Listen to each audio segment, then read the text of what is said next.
Oi, pessoal. Meu nome é Amanda e nós vamos falar sobre mecanismos reprodutivos, reprodução sexuada e vantagens adaptativas. Todos os organismos vivos são capazes de produzir descendentes por meio do processo de reprodução. Esse processo pode ser dividido em dois grandes grupos: reprodução assexuada e reprodução sexuada, sendo essa última o foco da nossa videoaula. O que é a reprodução sexuada? Denominamos de reprodução sexuada aquela que apresenta a combinação de genes, normalmente com a participação de gametas, ou seja, células reprodutoras masculinas e femininas. Nesse processo, ocorre a combinação dos genes dos genitores, fato esse que faz com que a prole apresente alguma semelhança entre os pais e os irmãos. Entretanto, não os fazem idênticos, como é observado na reprodução assexuada. Qual é a vantagem da reprodução sexuada? A reprodução sexuada garante o que chamamos de variabilidade genética. Isso significa que essa reprodução proporciona uma maior variação no conteúdo genético dos indivíduos, uma vez que ocorre a mistura de material genético proveniente dos genitores. No caso do ser humano, as características de um descendente dependem da combinação das características de seus pais. As vantagens de se ter variabilidade genética são muitas, destacando-se uma maior capacidade de sobrevivência caso ocorram mudanças desfavoráveis em um ambiente. Essas variações também permitem o surgimento de novas características, que com o tempo podem gerar grandes modificações, levando ao surgimento de uma nova espécie. Quais os tipos de reprodução sexuada existentes? Existem diversos tipos de reprodução sexuada, sendo as mais comuns conjugação.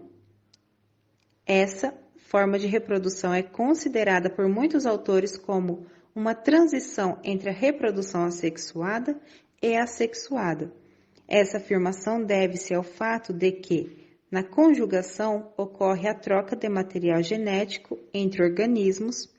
A separação dos envolvidos é só posteriormente à formação de novos indivíduos. Pode-se observar conjugação em bactérias, protozoários e algas. Autogamia. Nesse tipo de reprodução, ocorre a união dos gametas produzidos por um mesmo indivíduo, ou seja, por organismos hermafroditas, que possuem órgãos reprodutores masculinos e femininos. Esse processo pode ser observado, por exemplo, em protozoários, quando núcleos gaméticos são formados e fundem-se no interior do próprio organismo, gerando um zigoto, e em plantas o processo também ocorre.